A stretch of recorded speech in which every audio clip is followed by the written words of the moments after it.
Hello, everyone. Let's just say that you've inherited a large collection of coins. And let's say they're in something like this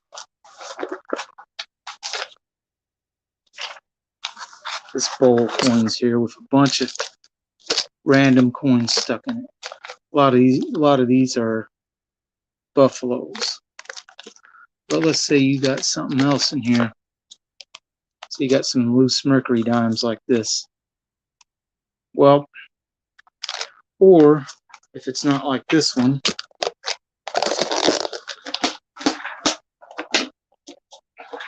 is like this one. Same kind of thing, only most of these, there's a still cent. But that says it's approved 1960. Another proof, it says 1963. This is a war nickel and higher grade. But you just have a random pile, and here's a quarter. Oh wow, you can't touch that for under $5 today, but that's what you got. Bunch of coins, all unorganized. You have no idea. If you've not been a coin collector, you don't know what this is worth today.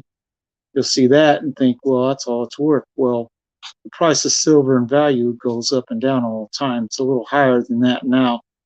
This coin's probably at least $4 to $5 range at the bare minimum.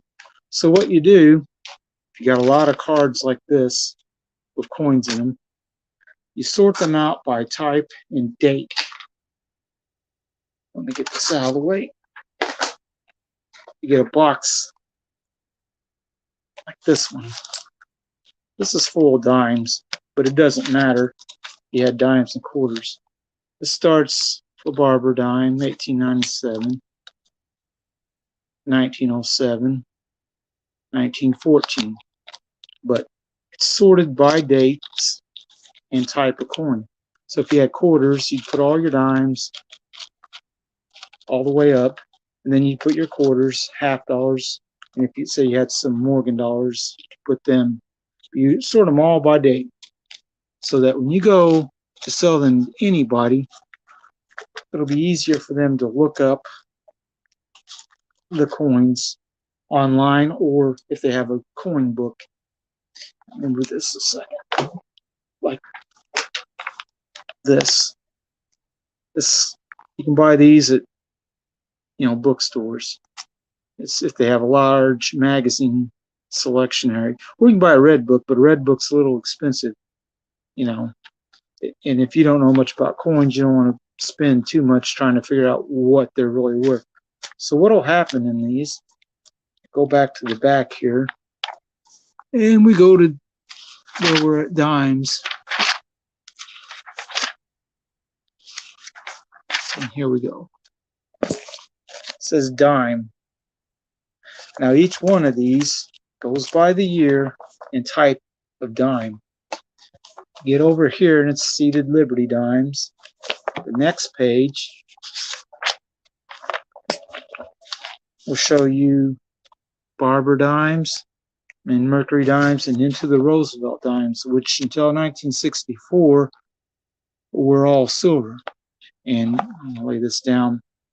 And what you do to kind of assess the value, you look up the years as you go through and what it says is in the grade and how much it says for them. It's real easy to tell if there's some key date ones. You start seeing way higher prices. Now, in the Roosevelt dimes, not so much. But Barber dimes, some of these early ones, if I can get this to focus good. See that one? It's Mint State 63 says it's $1,600. 65 says $4,500. That's an 1893 over 92 error. But even at that, 1894S, there's not very many of them around. 2,100,000 is what this says for Mint State 65. Now, this particular magazine is from 2016, and it's a bit dated, but any key date ones in here are probably still key dates. So when you go and look at prices of Morgan dollars, I'll look at a couple of them here. Find the 1893 S. 1893 S, and this is good 8. It says 2,400. Well, it's probably more like 3,000 today. But at Mint State 65, this one says an 1893 S, 625,000. I don't know. The one right next to it is proof like, you know, so it says 650. I think they sell even higher than that. But you go up there, you see the one that's 175,000 for the proof like and 130,000. Go up here a little ways, and you see 210 and 215 up there. Let's see which one that one is for. It looks like what 1885 Carson City, I think. Or it's an 1894 S. Either way, this doesn't tell you the mintages or nothing, but you can tell the key coins by the prices. A lot of the Morgan dollars at good 8, the common date ones, according to this, were $27, $35, you know.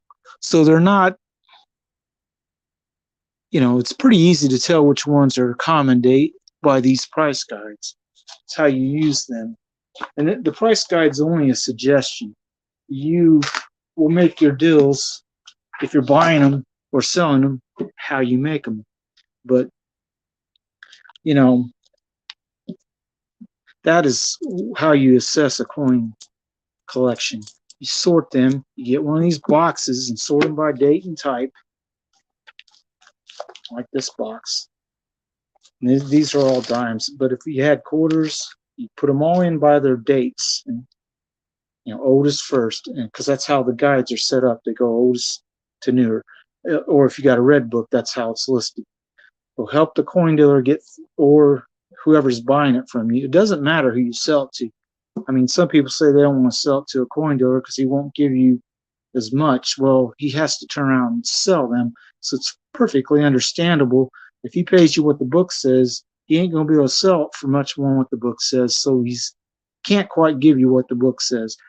You sell to someone, an individual you know that loves coins, they might look at the book and give you what the book says. Or you can sell them yourself. But the only problem with selling them yourself is there's 60 to 65 dimes in this. If I sold them and put them online, I'd have to take 65 pictures of the front, 65 of the back, write out descriptions, when they started selling, put them in envelopes, put stamps on them, address them, hope I get all the addresses right, and mail them. It's going to cost some money to do that. And if somebody buys 10 or 15, you might put them in an envelope and mail them instead, not envelope, but a bubble wrap envelope and send them. And those usually the mail, you know, the U.S. mail wants $4 or $5 to ship one of those. If it's a little heavier, it might cost $6 or $7. But it's a matter of time. If you've inherited, this is a modest number, 65. If you inherit something bigger, I'll be right back.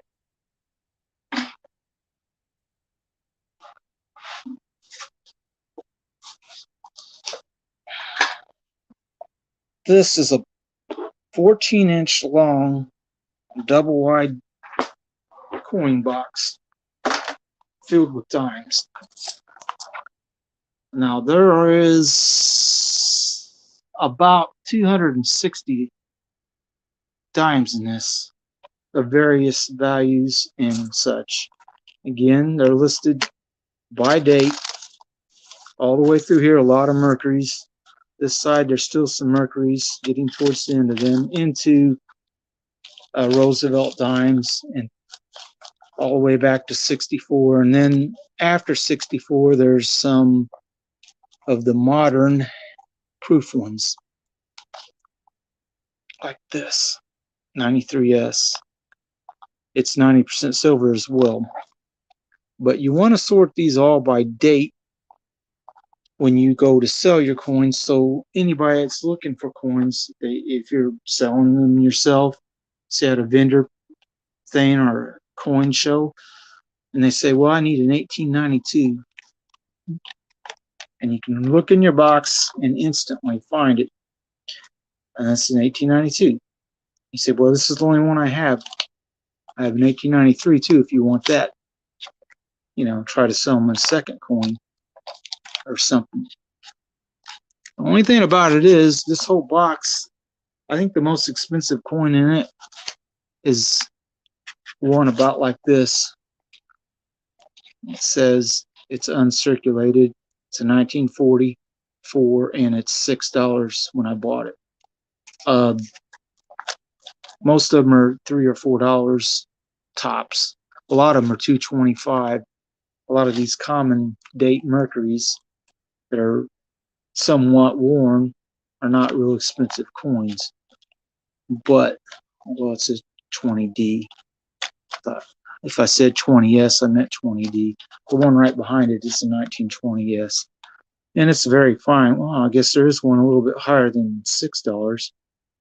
But that's kind of an exception in this box. It doesn't have a whole lot of real valuable ones. And I have a box with more valuable dimes and quarters and older stuff like seated Liberties. But I'm just making a point about if you're selling your coins, you need to do a little bit of research before you put them up for sale, and however you decide to sell them. You don't want to put a whole lot of effort into it. You can get a box and sort them by date and stuff, and you could take it to a coin dealer and he'll make you an offer, and it probably be a little less than what the book said, the book, magazine, whatever says, because he is going to mark them up slightly and try to make money, but he can't mark them up much. And if he bought these off me, coin dealer, he might look at it and say, well, I'll give you $350 for it, and then he'll turn around and sell it for $4 or maybe $450. Same with this one, or that one back here, the 1920. Where is it? Yeah, the 1920S. If I took this to my dealer today, he might offer me $650, $7, and then sell it for $8. He might make $1. They don't generally make a whole lot of money per coin. The only way you really make a lot of money on these is if you buy them 10 years ago and the price of silver goes way up from where it was then. A coin like this might have been $1.50.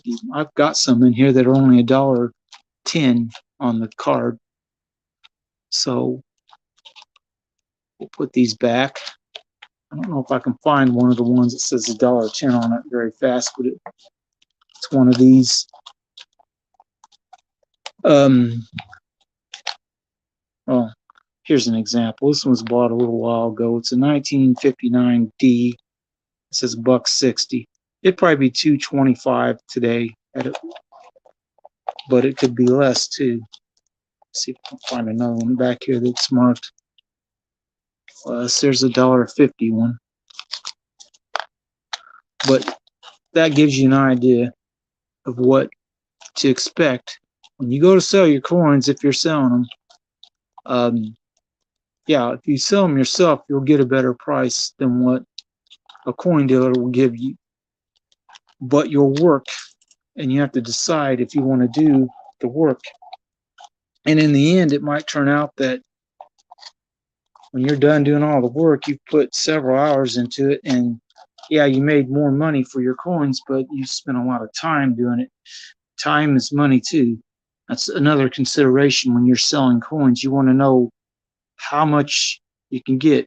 If you feel like you can get a lot more than what a coin dealer is going to sell for, or pay you for some of them, you might be better off selling a few.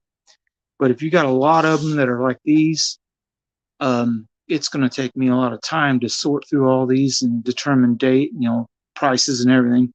And I don't know if I'd want to do that really, because it might just be easier to take this box, find a dealer to give me the best price I can get out of it, and I could get $700 or $800 for all these dimes, maybe a little more, and then I could buy something way more rare, like a Key Date Morgan, which this one isn't, but a Key Date Morgan dollar, or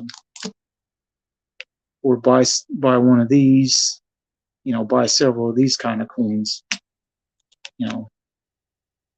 but these shouldn't really be high premiums.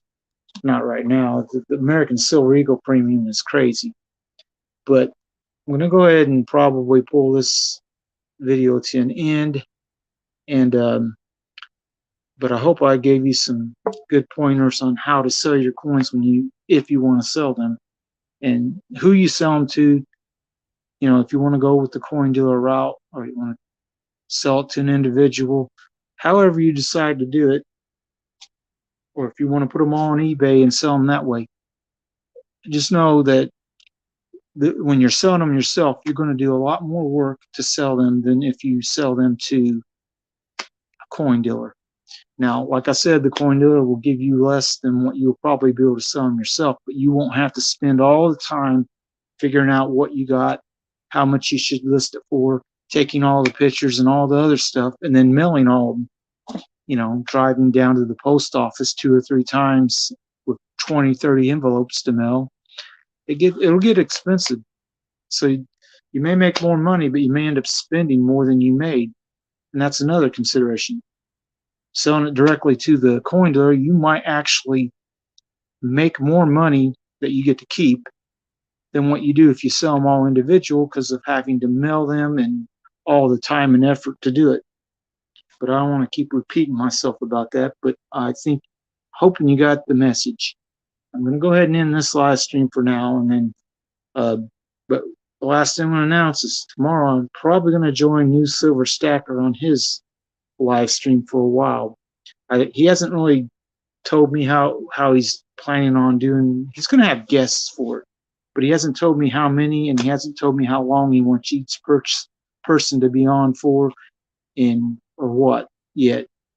Yeah, hoping he starts sending me emails pretty soon. I kind of want to go on a little later in the day, towards the end of it. He's going to do a stream for 12 hours, so that'll be fun. He's going to give away a lot of stuff. He bought a lot of stuff, and he had stuff sent to him. I sent him some stuff, so there's a chance you could win something that I sent him. But anyway, I'm going to go ahead and say have a good day. Goodbye.